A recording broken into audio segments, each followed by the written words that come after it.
This is United Network News with Sunny Galt, Calen Gipp, Kimberly Gogan, and our field messengers from around the world. Here's today's real news. It's Wednesday, April 8th, 2026, and here are today's stories. Russia's internet isn't what it used to be. Social media, search, and everyday browsing, almost every click is now tightly controlled. For people online, freedom is becoming harder to find. Classrooms across the U.S. are feeling the pinch. Fewer teachers and critical subjects mean students are missing out, and schools are struggling to keep learning on track. Pets are getting a different kind of care in Kokomo, Indiana. Homeopathy and natural treatments are helping cats, dogs, and more live healthier, happier lives. Night driving can feel like staring into oncoming spotlights. Modern LED lights are brighter than ever, and for drivers on the other side, that extra light can leave them temporarily blinded. A ban on drums in the 1930s in Trinidad and Tobago didn't stop the music, it sparked it. People transformed oiled drums into steel pans, creating a sound that would travel the world. And kids take over the streets during Carnival in Fuerteventura, Spain. Drums, dancing, and vibrant costumes help them shine in their very own musical performances. Russia's internet has changed dramatically over the last few years, and not in a good way. Since 2022, what used to feel like a fairly open digital space has gradually been locked down, with the government tightening its grip on what people can access, share, and even search for. By March 2026, those changes have worked their way into almost every aspect of digital life, from social media access to everyday mobile internet use. By most outside measures, Russia's internet is widely considered limited, and a lot of this comes down to legislation. There's the Sovereign Internet Law, which hands authorities the power to push all web traffic through government-controlled systems, and, if it ever came to it, sever the country's connection to the wider internet altogether. Laws introduced after the Ukraine invasion made it a criminal offense to publish anything that goes against the government's version of events. Businesses have to keep Russian users' data on local servers, which makes monitoring significantly easier for the state. More recently, between 2025 and 2026, VPN services have been cracked down on even further, and people can now face legal consequences just for searching certain content labeled as extremist. Real journalism has been all but silenced. People have learned to be careful about what they write online, and staying in touch with friends or family abroad has become genuinely complicated. So the government of Russia is now moving toward severely restricting internet access, pushing citizens toward a closed domestic internet where most accessible sites are state-controlled Russian platforms and media. The idea is simple. If people can't see the outside world, it becomes much easier to control the narrative. Officials have even suggested people prepare for older forms of communication, things like wired landline phones, while many Russians are already relying on pagers, paper maps, and offline tools as digital access becomes less reliable. Step by step, the country is becoming more cut off from the global internet.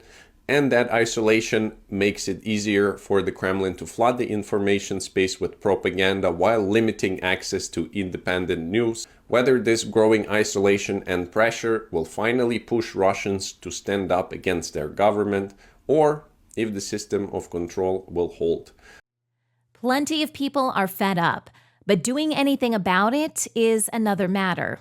Authorities have made organized resistance extremely difficult, through arrests, intimidation, and more mundane tactics, like refusing demonstration permits, according to coverage from The Times and BBC News. The official explanation for internet disruptions has centered on national security, specifically protecting against things like Ukrainian drone attacks. Skeptics, and there are many, think the actual motivation runs deeper, pointing to a broader effort to cut Russians off from outside viewpoints, maintain control over the narrative, and shrink Russia's digital world down to something more manageable for the state. The day-to-day consequences have been hard to ignore. During outages, basic things like paying for something online or using a map app stop working. Businesses that depend on international platforms or cross-border communication have taken a real hit. Authorities called the disruptions temporary and justified. Residents mostly described them as confusing and frustrating. Я не верила, что это возможно. В центре Москвы полностью заглушили сеть, и я застряла без возможности вернуться домой. Редко пользуюсь метро, банковскими картами или наличкой. Без сети я не могла заказать такси или оплатить проезд. Я поняла, что единственным выходом решения этой ситуации будет отъехать как можно дальше от центра любыми возможными способами. Не повторяйте моих ошибок, всегда берите с собой карту. Места в центре Москвы, где не работает интернет. Вот здесь, тут, вот здесь, тут, здесь, тут, здесь, вот здесь в особенности. Тут, здесь тоже, тут, вот здесь, тут. Москвичи годами хвастались столицей как одним из лучших городов мира по качеству городских сервисов и цифровизации. Такси за 2 минуты, доставка продуктов в любое время дня и ночи, оплата телефоном в каждой палатке. И это действительно было так, но все это оказалось несовместимо с войной и диктатурой. И вот теперь в Москве почти не работает мобильный интернет. Зайти в приложение банка нельзя, оплатить покупку телефоном нельзя, заказать такси только по звонку, как в старые добрые, или, будь добр, пересесть на метро. Но это новость только для зажиточной Москвы. Для остальной России это давно привычная картина. Отключение интернета происходит в стране каждый день с мая прошлого года, охватывая в среднем 63 региона каждый день. Некоторые города не выходят из режима отключения недели. Where this is all heading isn't hard to guess. As the war in Ukraine drags on, the infrastructure for tighter censorship and broader control over public communication is already in place and being expanded. The internet in Russia has been gradually reshaped. It's not exactly broken, but it's definitely curated, monitored, and filtered. Slowly but surely, independent voices, opposition groups, and foreign websites have been pushed out.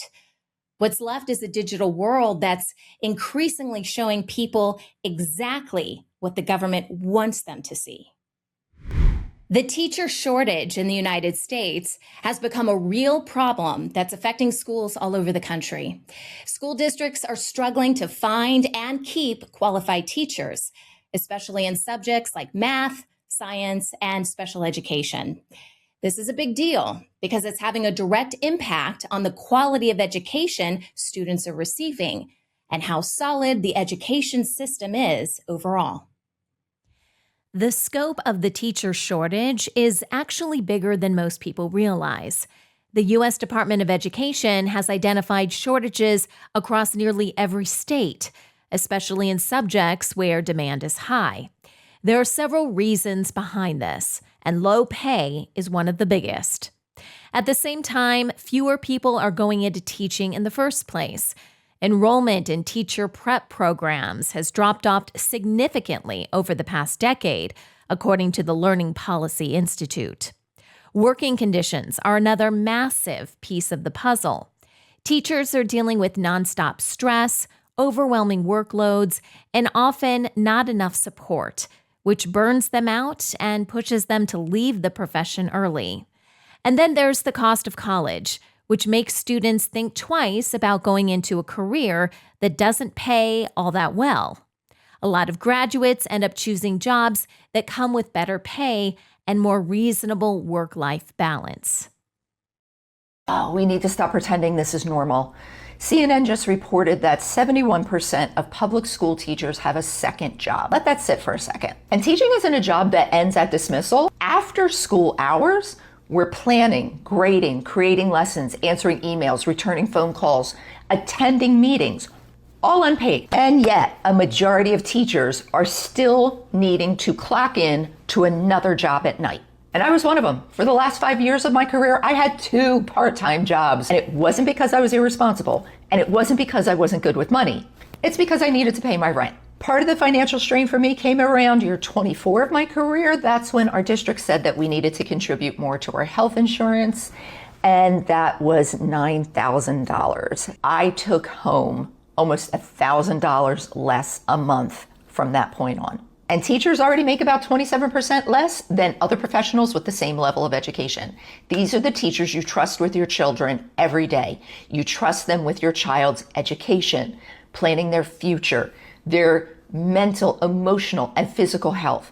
And you trust these teachers with your child's safety, whether it's a routine situation in a school or one of the most horrific that we can imagine. But here's the real cost that nobody can put a number on. In 2025, the Center for American Progress published a report that 7 out of 10 teachers new in the career under 5 years were either seriously considering leaving the profession or going to leave the profession. That followed up with a University of Pennsylvania study that used federal data to find that 44% of teachers actually did leave the profession within the first 5 years. Some estimates say there are hundreds of thousands of teaching positions, either sitting empty or filled by people who aren't really qualified. Rural schools and low-income communities get hit the hardest because they've got fewer resources and less pull when it comes to attracting teachers. In a lot of cases, schools end up relying on substitutes or teachers who are working outside their actual subject area. To make things even worse, recent changes to immigration policies are creating additional problems. Schools have been leaning more and more on international teachers through visa programs to fill gaps, especially in hard-to-staff subjects and locations. But new U.S. immigration policies that came out in early 2026 have made it both harder and pricier to hire teachers from abroad. Rural schools, high poverty areas, and STEM programs are particularly at risk because they've come to rely more on teachers from other countries.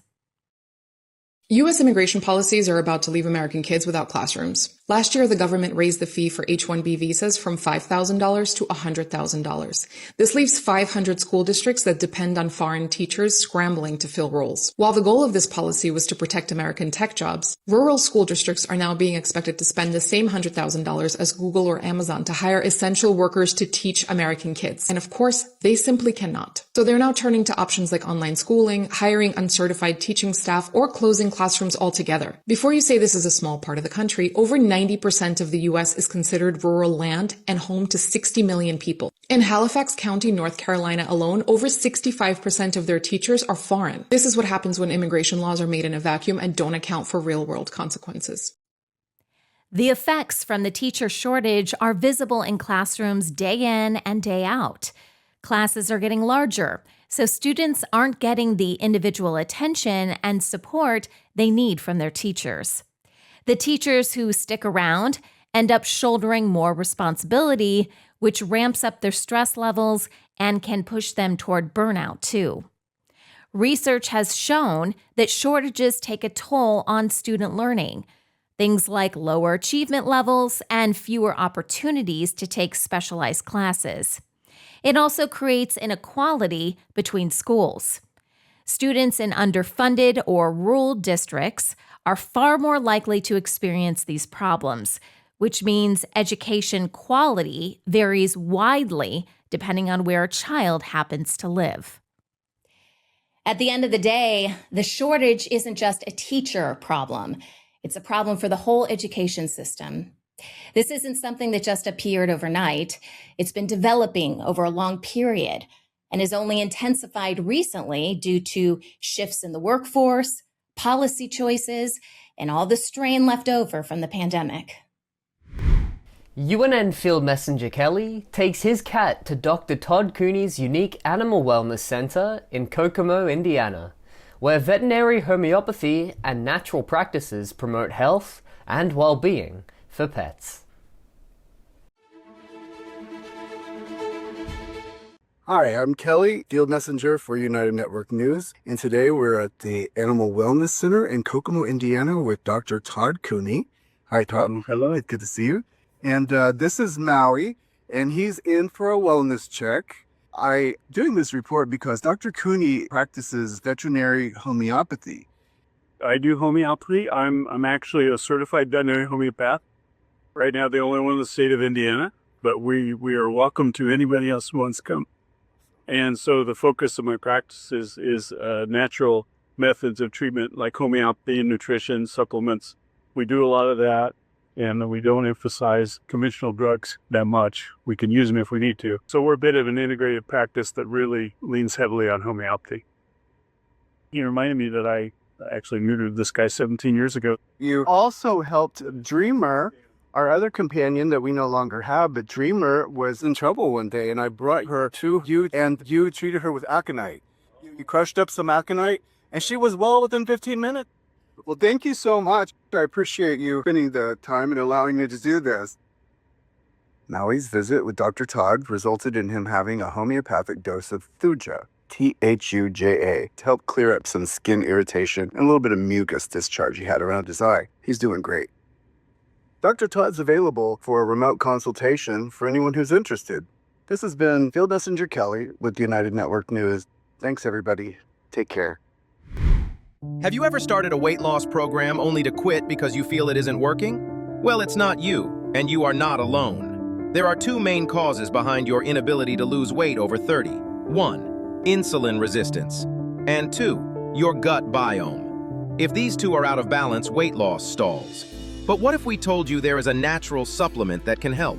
This natural compound has been fighting metabolic decline, insulin resistance, and age-related weight gain for centuries, but it has been kept a secret in favor of big profits. Natural practitioners called it the golden healer. Science calls it nature's metformin. We call it Berberine Plus.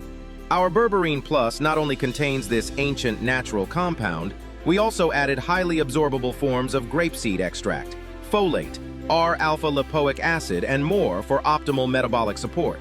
Over time, research shows, unlike other unnatural solutions, Berberine Plus can help repair metabolic issues, not just cover up the problem.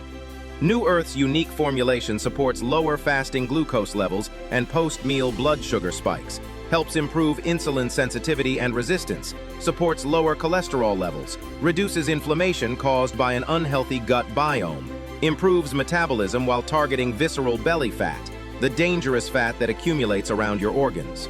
Order now and start your journey toward a healthy weight in 2026 with New Earth's Berberine Plus. Naturally, your body will thank you. Hey, I'm Kirsten from Switzerland. This is Wayne from Tucson. Hi, my name is Desmond from Ghana. I am Claudia from Dawsonville, Georgia. I'm Mikey from Pretoria, South Africa. Hi, I'm Steve McGrath, Fort McMurray, Alberta, Canada. People from all around the world are coming together. Happy day, beautiful world. We are here in a rather small urban garden, and this video is just to show you the joys that we've had in this garden with the electric gardening. When news happens in their area, they show us what's really going on. We have people in the streets protesting for and against. At United Network News, our field messengers are changing the face of news. This is Field Messenger Helen reporting with Nature, and I'm going to talk to you about the bees again. Take the next step in restoring our planet. Become a UNN Field Messenger today. Hi, I'm Stephanie from South Africa. If it's going to be, it's up to me. If it's going to be, it's up to me. It's up to me. It's up to me. It's up to me. It's up to me. It's up to all of us. We're UNN, and we're taking back the news. There was a time when brighter headlights felt like progress. Flip the switch, see farther, drive safer. Simple. But somewhere along the road, from halogen to LED, that promise got complicated. Today, night driving can feel less like a calm cruise and more like staring into a wall of oncoming spotlights. At the heart of the issue is how dramatically headlight brightness has changed in a short time. Traditional halogen bulbs produced around 1,000 lumens, casting a softer, warmer light.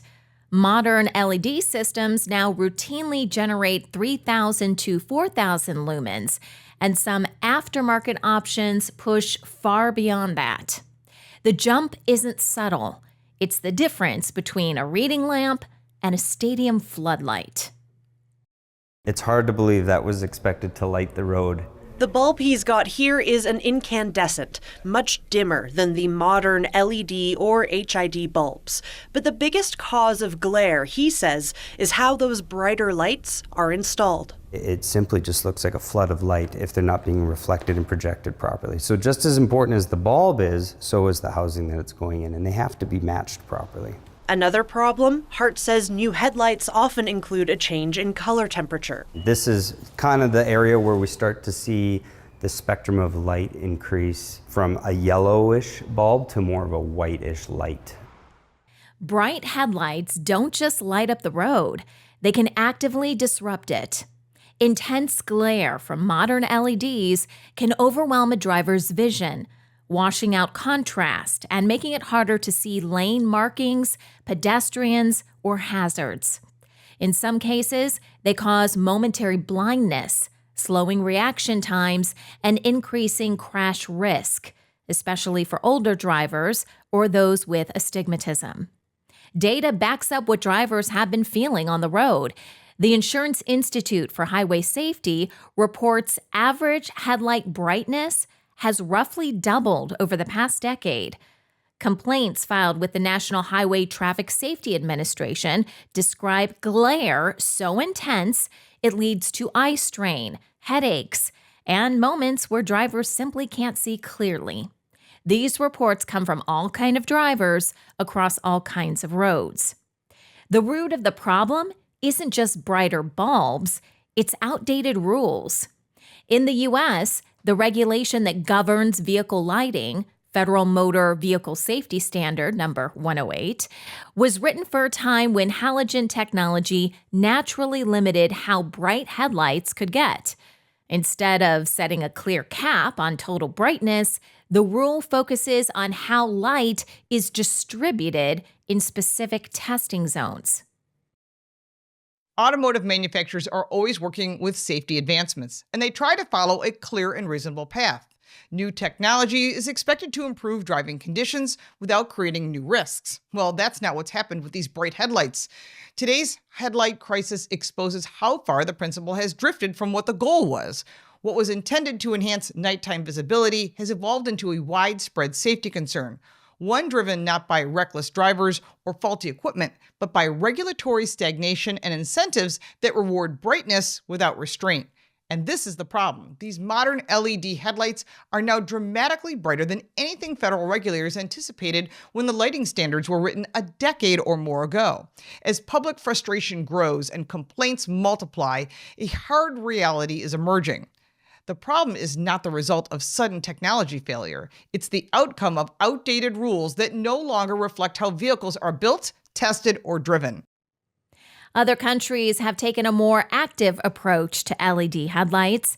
In Europe and parts of Asia, rules limit how bright lights can be and control the way beams shine so they don't blind other drivers. Many cars use adaptive headlights that automatically dim or change the beam when another vehicle is coming. These systems are common and help drivers see well at night without creating dangerous glare, something the U.S. is still working to fully address. Unfortunately, adaptive driving beam technology is typically found only on higher-end or more expensive vehicles, meaning most drivers don't have access to this safety feature. On the regulatory side, the United Nations is developing new international rules for vehicle lighting that will apply to new cars, encouraging smarter, safer headlight designs. Unfortunately, these rules won't affect older vehicles already on the road, leaving a large portion of drivers still exposed to the hazards of overly bright headlights. In Trinidad and Tobago, during the 1930s, African drums were banned, promoting people to transform oil drums into the steel pan instrument, creating a new musical voice. UNN Field Messenger Sophia tells the story of its rise to national and international fame. This is Sophia, Field Messenger for United Network News. This time I like to present to you the origin of the steel pen. It is the only major acoustic music instrument invented in the 20th century. But let's start and take off this report with one of the middle-sized bands at the Carnival in Trinidad 2026.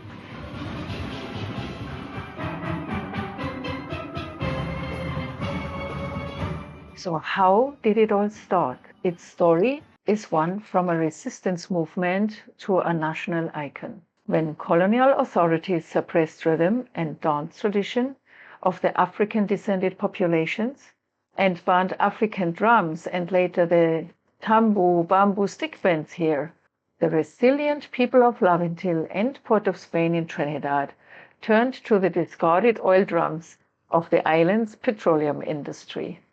By hammer and fire, they hammered these industrial scraps into notes, creating a voice for the marginalized of the society. History was made when Elliot Vanette from Woodbrook in Port of Spain pounded the flat surface at the top of the oil drum inward to create concave playing surface. Fast forward in July 2024, this journey was officially codified when the steel pen was legally declared a national musical instrument of Trinidad and Tobago, a move that finally replaced colonial symbols with an authentic icon of Caribbean resistance and innovation. Steel pen's single and big band performances went international, first to Canada and Britain, Australia, the US, and elsewhere. But the real magic is happening already in the schools across the islands, where the steel pen is now a core part of the curriculum. Children as young as 5 are introduced to the instrument through national education programs, learning music theory and coordination through the very instrument that defines their culture. And this ensures a generational growth into the many, many places where the heartbeats of the pan is kept alive in these so-called pan yards, an outdoor rehearsal space that is part workshop, part community hub. It is the sacred ground where these orchestras live. In today's twin island world, the pan activities are uniting people across every social and ethnic group. It transcends class, race, and generation. For Trin Tobagonians, the pan is not simply an instrument, it is an act of remembrance, a celebration of survival, and a declaration of who they are. I hope you like this report. This is Sophia, Field Messenger for United Network News. See you next time. During the 2026 Carnival in Fuerteventura, Spain, children created and performed their own musical street shows with drums, dance, and colourful costumes. UNN Field Messenger Emma reports on this festive and confidence-building experience.